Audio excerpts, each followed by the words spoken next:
برای انتقال پکس گولد در شبکه اتریوم با بستیم، ابتدا وارد اپلیکیشن بستیم خود شوید. سربرگ طلا را انتخاب کنید. روی ارسال بزنید.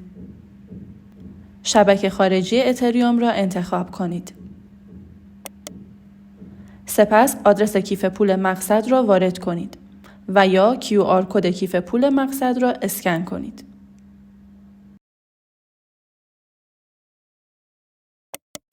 میزان طلایی که قصد انتقال آن را دارید با واحد گرم یا پکس گولد وارد کنید و روی دکمه ارسال بزنید. با تایید ارسال، انتقال پکس گولد در شبکه اتریوم انجام خواهد شد.